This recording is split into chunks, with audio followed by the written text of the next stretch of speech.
paling dekat dengan aku di hari kiamat kelak, di padang mahsyar kelak adalah orang yang paling banyak berselawat ke atasku. Pertama. Hadis yang lain Nabi sebut, orang yang paling dekat denganku di hari kiamat kelak, antara orang yang paling dekat dengan aku di hari kiamat kelak adalah orang yang paling baik akhlaknya. Banyaklah hadis Nabi yang menunjukkan ciri-ciri orang yang akan rapat dekat dengan Rasulullah di padang mahsyar, insya-Allah seterusnya masuk ke syurga Allah bersama dengan Rasulullah sallallahu alaihi wasallam. Kita hanya mampu berdoa dan mengharapkan rahmat Allah. Memang tidak ada siapa yang boleh menjamin ataupun rasa yakin nak sedap hati ke yang kita ni layak untuk masuk syurga Allah. Memang kita tidak layak. Ikutkan tengok zahir kita, tengok batin kita memang tak layak. Betul tak cik? Betulkah ibu-ibu sekalian, muslimat sekalian? Kalau kita nak tengok apa yang ada dalam hati kita, mungkin 80% tu kecintaan pada dunia. 20% saja kecintaan kepada akhirat. Terlalu banyak hati kita ni terhijab, terhalang dengan dunia. Tapi dengan rahmat Allah, insya-Allah mudah-mudahan. Sebab itu kita kena amalkan. Sentiasa beramal dengan salah satu doa di dalam Al-Quran yang sangat masyhur, iaitu surah Al-Kahfi ayat yang ke-10. Kita kena ada cita-cita dan berusaha. Bukan cita-cita saja, berusaha. Berusaha untuk menghafal 10 ayat Al-Kahfi. Kalau suruh angkat tangan ni, nak angkat tak ni? Ustazah jangan tanya. Kalau nak tanya suruh pejam mata semua.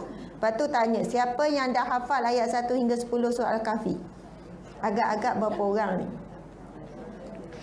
Kan mulut tu insya-Allah nak masuk syurga, tapi malas nak hafal, malas hafal hadis, malas nak baca, semua nak mudah kita ni. Kalau ada orang kata ni jalan shortcut ke syurga, confirm syurga, memang semua nak lalu jalan tu. Orang tak nak lalu jalan susah, padahal syurga itu dipagari dengan duri-duri, ujian, kesusahan, pengorbanan. Tapi kita sebab dah biasa semua nak mudah, sampai nak masuk syurga pun kita nak jalan yang mudah.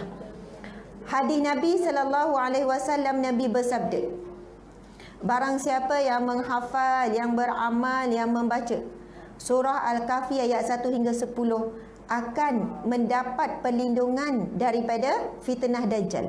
Akan dilindungi ataupun diselamatkan daripada fitnah Dajjal. Beriman tak? Kita percaya tak dengan hadis ni? Ke ada yang tak percaya? Hadis ni hadis yang sahih, diriwayatkan oleh banyak perawi-perawi yang diyakini. Sekali lagi saya ulang, Nabi bersabda, barang siapa yang menghafal, termasuklah dalam beramal membaca 10 ayat awal surah Al-Kahfi ayat 1 hingga 10, akan dilindungi dan diselamatkan daripada fitnah Dajjal.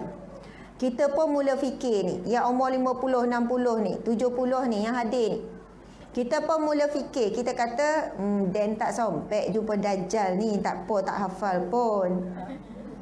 Nampak gaya, tak sompek ni jumpa Dajjal ni. Dia tak sedar kuncu-kuncu tentera-tentera Dajjal tu dah lama ada, sejak daripada kita sebelum lahir lagi.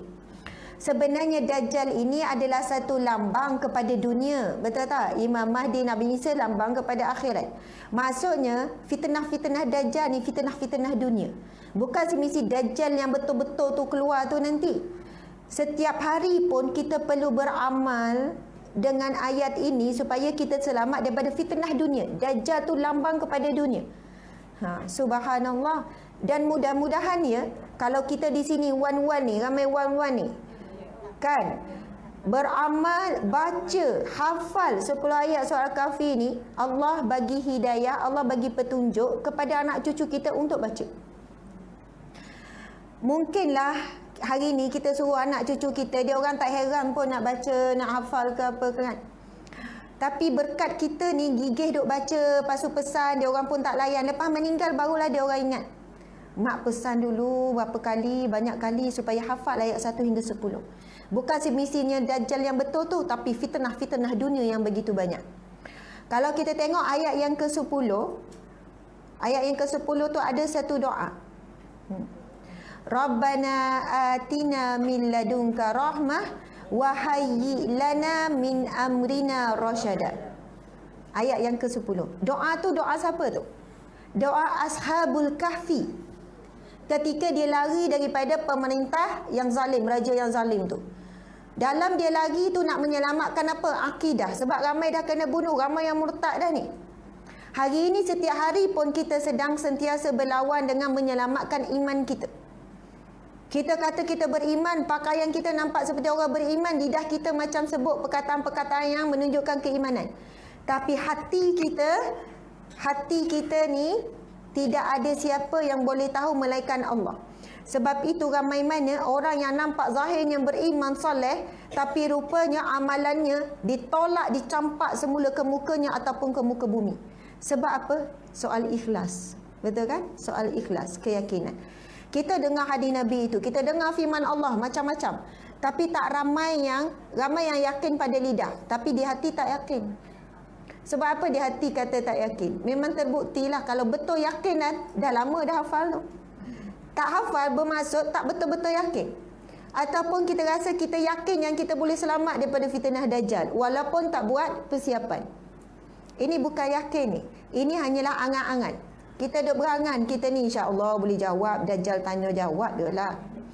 Macam anak saya pesan, Umi kalau Dajjal tanya Umi esok, sebab kita esok kena ikat dengan Umi. Masa tu dia orang borak sama dia orang dalam kereta. Dia orang cakap, dia orang dengar dah cerita tu dengan ustazah dia orang kan.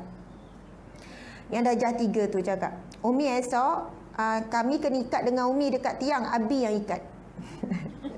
Sebab kan ada hadis Nabi, ikatlah isteri-isteri kamu dan anak-anak kamu pada tiang-tiang rumah kamu kerana yang paling ramai menjadi pengikut Dajjal ada di kalangan mereka. Jadi dia orang pun buat kesimpulan macam tu. Lepas tu nanti bila Dajjal tanya soalan pada Umi, dia pesan. Tanya soalan nak sembah tak dia, Umi jawab macam ni. Dia ajar saya lah suruh jawab. Umi jawab macam ni, Umi jawab, kalau kamu Tuhan, sembuhkanlah mata sebelah lagi tu. Sembuhkanlah mata sebelah lagi. Jadi Dajjal tak boleh menyembuhkan mata dia yang buta. Jadi maksudnya dia bukan Tuhan lah. Sebab dia tak boleh sembuhkan. Lepas tu ada yang Dajjal satu menyampuk. Tak apa, jangan bimbang. Umi kita ustazah, mesti boleh jawab. Dia orang borak sama kita, jari risau. InsyaAllah. Umi ustazah, Umi boleh jawab. Saya masa tu kan memanglah gelak, tapi ada rasa takut. Sebab yang menjawab, yang berhadapan ketika itu bukan lidah kita hari ni yang bercakap. Bukan pakaian kita. Tapi betul-betul iman di dalam dada. Masa tu memang tak boleh menipu. Orang ikhlas, orang tak ikhlas, orang beriman ke, orang munafik ke, semua akan menyalahkan dia yang sebenar. Dia yang sebenar. Sekarang kita ni kadang-kadang, kita memanglah nampak soleh, soleha, lembut, warak, alim, siqah. Betul kan? Tapi maksiat kita secara sembunyi dengan Allah, hakikat akhlak kita dan sebagainya. Allahu Akbar. Baiklah, kita ulang balik tadi tu doa tu. Baca sama-sama. Bismillahirrahmanirrahim. Rabbana atina min ladunka rahmah wa hayyi lana min amrina rasyada. Rabbana atina min ladunka rahmah wa hayyi lana min amrina rasyada. Sadaqallahul azim. Amin ya rabbal alamin. Itu ayat yang ke-10 surah Al-Kahfi yang membawa maksud Rabbana atina min ladunka rahmah. Ya Allah, wahai Tuhan kami, atina, berikanlah kepada kami min ladunka rahmah, daripada sisi murah rahmat. Maksud rahmat ialah apabila kita sempit, rahmat Allah boleh membawa maksud kita dilapangkan oleh Allah.